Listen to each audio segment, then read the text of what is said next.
Following Brexit, the protocol introduced checks on a number of goods moving from mainland Britain across the Atlantic to Northern Ireland. But the checks have sparked fury among pro-British unionists in Northern Ireland, who fear this splits them from the rest of the UK, which they fear could destroy the 1998 peace deal that ended 3 decades of violence. Lord Frost held crunch talks with European Commission Vice President Maros Šefčovič in London yesterday, with neither side seemingly in a position to step down from their respective positions. Just hours before the crucial meeting, top Eurocrat Charles Michel threatened to slap Britain with trade sanctions unless Boris Johnson backs down in the row over the disputed protocol. The European Council President warned Brussels officials are reviewing the tools at our disposal if the UK refuses to implement huge amounts of Brussels red tape in the region. Speaking at the European Parliament in Strasbourg, Mr. Michel said, "We believe deeply in the rule of law. Pacta sunt servanda, when agreements are reached, they must be implemented in good faith. And this is the expression of serenity and serene strength within the EU.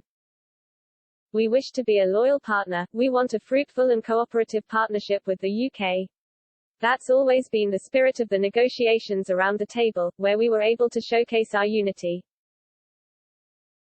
But we're also ready to make use of the different tools at our disposal to protect our interests, the integrity of the single market and ensure our agreements are respected and upheld, and also to protect the Good Friday Agreement." Mr. Michel and European Commission boss Ursula von der Leyen are scheduled to meet Mr. Johnson in the UK later this week. Under the terms of the Brexit trade agreement struck at the end of last year, the UK and EU can impose tariffs on the other's exports for breaching the pact, pending independent arbitration. Now there are fears of a trade war erupting, with Brussels understood to be considering hitting British goods tariffs if the UK government presses ahead and scraps more EU rules. The bloc could also impose a sausage blockade on Northern Ireland that could be the trigger for the much-feared trade war.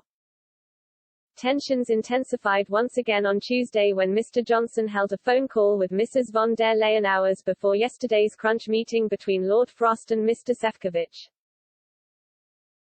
The Prime Minister warned the EU leader urgent action is needed to protect peace in Northern Ireland, but Mrs. von der Leyen hit back and accused Downing Street of not implementing the Brexit divorce and trade deals.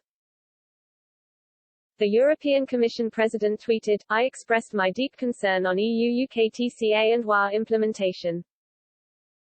We will discuss how to progress and ensure compliance in the margins of G7."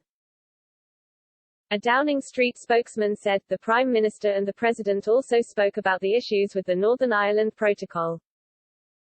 The Prime Minister set out that the UK is committed to finding practical solutions that protect the aims of the Belfast Good Friday Agreement and minimise the impact on the lives of people in Northern Ireland.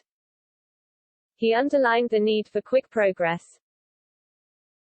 The EU is already furious after the UK government unilaterally scrapped swathes of EU red tape on Northern Ireland. Before his meeting with EU counterpart Mr. Šefčovič, Lord Frost lashed out against repeated threats from Brussels. The Brexit minister said, "Further threats of legal action and trade retaliation from the EU won't make life any easier for the shopper in Strabane who can't buy their favourite product.